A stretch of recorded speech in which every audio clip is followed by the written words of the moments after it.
새벽 묵상 12월 31일 금요일.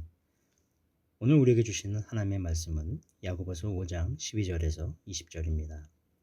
내 형제들아, 무엇보다도 맹세하지 말지니 하늘로나 땅으로나 아무 다른 것으로도 맹세하지 말고 오직 너희가 그렇다고 생각하는 것은 그렇다 하고 아니라고 하는 것은 아니라 하여 정죄 받음을 면하라. 너희 중에 고난 당하는 자가 있느냐? 그는 기도할 것이요. 즐거워하는 자가 있느냐? 그는 찬송할지니라. 너희 중에 병든 자가 있느냐? 그는 교회 장로들을 청할 것이요. 그들은 주의 이름으로 기름을 바르며 그를 위하여 기도할지니라. 믿음의 기도는 병든 자를 구원하리니 주께서 그를 일으키시리라. 죄를 범하였을지라도 사하심을 받으리라. 그러므로 너희 죄를 서로 고백하며 병이 낫기를 위하여 서로 기도하라. 의인의 간구는 역사하는 힘이 큼이니라. 엘리야는 우리와 성정이 같은 사람이로되 그가 비가 오지 않기를 간절히 기도한즉 3년 6개월 동안 땅에 비가 오지 아니하고 다시 기도하니 하늘이 비를 주고 땅이 열매를 맺었느니라. 내 형제들아, 너희 중에 미혹되어 진리를 떠난 자를 누가 돌아서게 하면 너희가 알 것은 죄인을 미혹된 길에서 돌아서게 하는 자가 그의 영혼을 사망에서 구원할 것이며 허다한 죄를 덮을 것임이라. 믿음의 기도를 드릴 때에 역사하신다는 제목으로 함께 은혜를 나누고자 합니다. 여러분, 오늘은 12월 30일입니다. 월말의 날이기도 하고요. 2021년도 마지막 날이기도 합니다. 세월이 이렇게 빨리 지났습니다. 엊그제 시작했던 것 같은 한 해가 벌써 끝났다는 것이 믿기지 않을 정도입니다. 여러분에겐 올 한 해가 어떤 해가 되셨는지요? 참으로 다사다난했던 한 해 가운데 오늘까지 우리를 인도해 주신 하나님께 참 감사하는 마음으로 서게 됩니다. 오늘 한 해의 마지막 날 하나님이 주신 말씀을 기대하며 경청해 보십시다. 지난 두어 주간 동안 야고보서를 묵상해 왔습니다. 이것도 오늘 마지막 본문을 대합니다. 야고보는 마지막을 기도에 대해서 권해줍니다. 크게 두 가지로 구분해 볼 수 있겠는데요. 첫째는 고난 중에 기도하는 삶이고 둘째는 기도의 역사입니다. 첫 번째입니다. 13절. 너희 중에 고난 당하는 자가 있느냐? 그는 기도할 것이요. 즐거워하는 자가 있느냐? 그는 찬송할지니라. 고난 가운데 있거나 어둠 가운데 있으면 기도하라는 권유입니다. 낙심이나 포기하지 말고 그것으로 인해 하나님께 기도하라고 권합니다. 여러분, 기도할 것들이, 기도가 절실히 필요한 사항들이 많이 있으시죠? 주저하거나 망설이지 마시고 그대로 기도하시기 바랍니다. 하나님께서 우리에게 원하시는 것은 하나님께 나아오라는 것, 당신과 교제하기를 원하시는 것이죠. 그래서 힘들고 고통스러울 때 그냥 있지 말고 하나님께 나아오기를 원하십니다. 어제 나눴던 말씀을 잠깐 보죠. 5장 10절 이하예요. 선지자들을 고난과 오래 참음의 본으로 삼으라. 보라, 인내하는 자를 우리가 복되도다. 의미를 살펴본 바가 있습니다. 인내하는 자를 복되다 하였습니다. 인내하며 기도하는 것입니다. 먹고 살기 어려운 것도 인내를 필요로 합니다.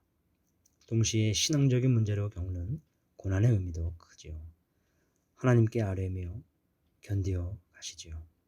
하나님께서 우리에게 주신 고난의 삶이기 때문이기도 합니다.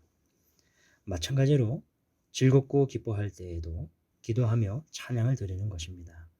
기쁨이라는 것은 뭔가 잘 되었을 때, 뭔가 충족이 되고 만족할 때 가지는 마음입니다. 뭔가를 해냈을 때도 어떤 것들이 얻어졌을 때 갖게 되는 감정입니다. 이럴 때 찬양하라는 것은 그 원인이 하나님께 있음을 고백하는 의미입니다. 하나님을 인정하고 그분께 감사하는 것이죠. 다르게 말하자면 교만하지 말라는 것입니다. 즉, 교만이나 자만하지 말고 하나님께 감사하며 하나님께 영광을 돌리라는 의미입니다. 히브리서 13장 15절에 이렇게 표현합니다. 그러므로 우리는 예수로 말미암아 항상 찬송의 제사를 하나님께 드리자. 이는 그 이름을 증언하는 입술의 열매니라. 야고보는 하나님께서 각각 다른 상황에서도 기도하고 찬양하기를 권고합니다.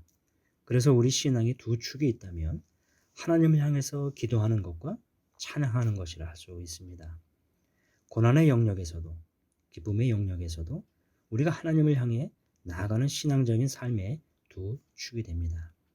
때로는 새벽에, 때로는 늦은 밤에 묵묵히 기도하며 감사함으로 하나님을 향해서 나아가는 우리의 삶이 되어가기를 소망합니다. 오늘 본문의 두 번째는 기도의 역사입니다.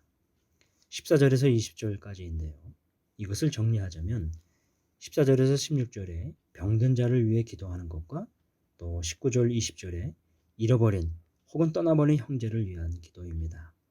15절을 먼저 보실까요?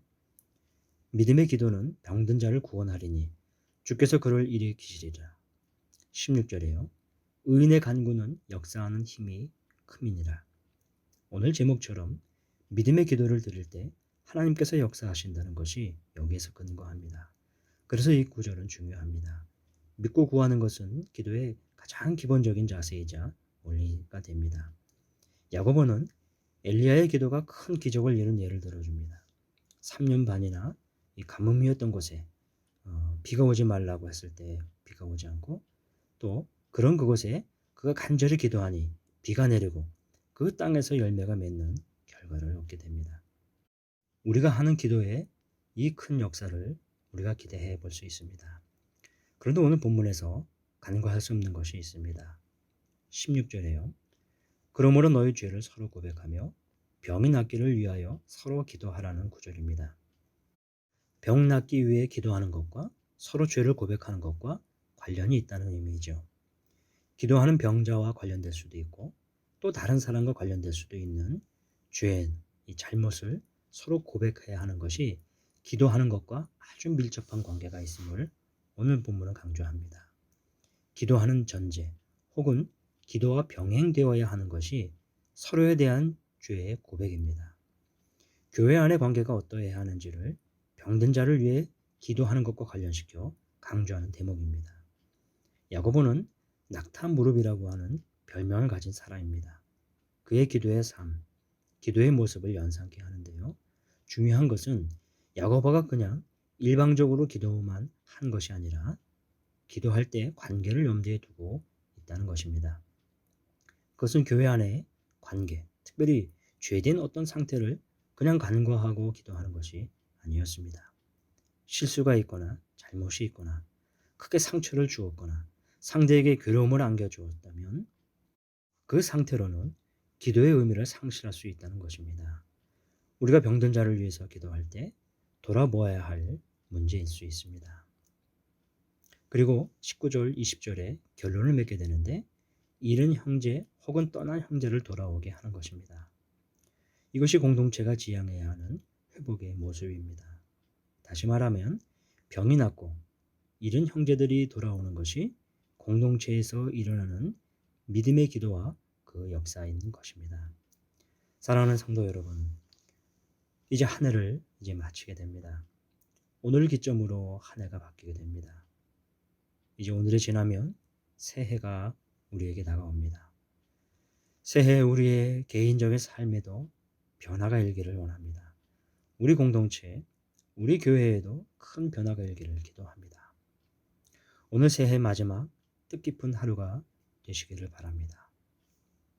기도하겠습니다. 거룩하신 하나님 아버지, 올해 한 해 동안 우리와 함께 해주신 은혜를 감사합니다. 고단했던 한 해였기에 힘들게 지내왔습니다.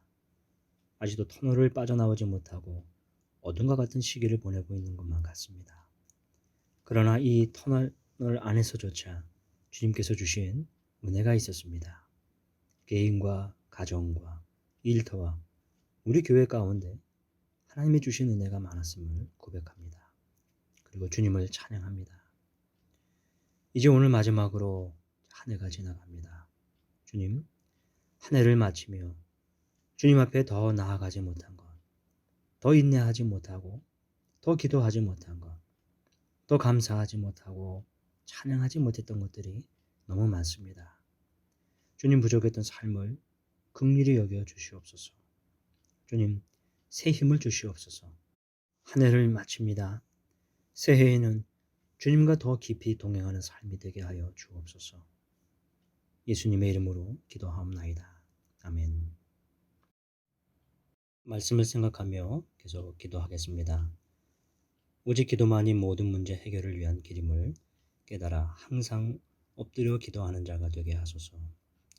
고난받을 때 기도하는 삶, 기쁠 때 찬양하는 삶이 되게 하소서. 서로의 잘못과 죄를 고백하는 공동체, 병든 자가 낫고 잃은 영혼이 돌아오는 교회가 되게 하소서. 환우들과 연약한 지체들을 위해 기도합니다. 육신과 마음의 질병으로 고통받고 있는 환우들이 오직 주만 바라보며 끝까지 소망을 품고 치유의 하나님을 경험하게 하소서. 돌보는 가족들의 마음과 영혼을 주님의 마음으로 위로하여 주시고 하나님을 향한 믿음을 놓치지 않게 하소서. 신앙생활의 회의감, 무기력감, 상처로 떠나 있는 이들을 주의 말씀과 사랑으로 회복시키사 예배의 자리로 돌아오게 하소서. 긴 시간 하나님으로부터 떠나 있는 가족들, 성도들의 마음에 성령 하나님께서 찾아가사 신앙생활 할 수 있는 마음을 주소서. 담임 목사님과 직원분들을 위해 기도합니다. 박재원 담임 목사님에게 하나님의 은혜와 능력이 충만하여 연유교회를 잘 이끌어갈 수 있게 하소서. 동역하는 교회 직원들이 맡겨주신 역할들을 잘 감당케 하소서. 선교사를 위해 기도합니다. 이찬후 송영희 선교사의 가정과 사역을 지켜주소서. 12월 9일에 있었던 남아시아 지역 각 리더들과의 줌 회의를 위해 새로 임명된 방글라데시 팀 리더가 이번 회의를 통해서 더 많은 격려와 자신감을 갖게 하소서. 아프가니스탄 사역자들이 다시 입국을 고려하고 있는 이 상황에서 저와 팀 리더들 그리고 각 NGO 리더들이 지혜롭게 분별하게 하소서.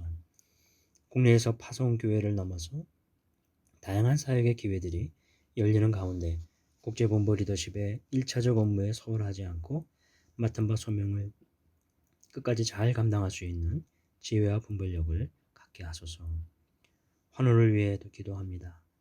이정호 권사님의 허리와 이석증 회복을 위해 주님 간구합니다. 이 권사님의 회복 가운데 지치시지 않고 영역을 강건케 하소서. 수험생들을 위해 기도합니다. 수능 이후에 면접과 서류 접수를 잘 준비하게 하시고 모든 입시 과정에서 하나님의 인도하심을 경험하며 나아갈 수 있도록 인도하소서. 수험생들의 이름을 보시면서 기도하겠습니다.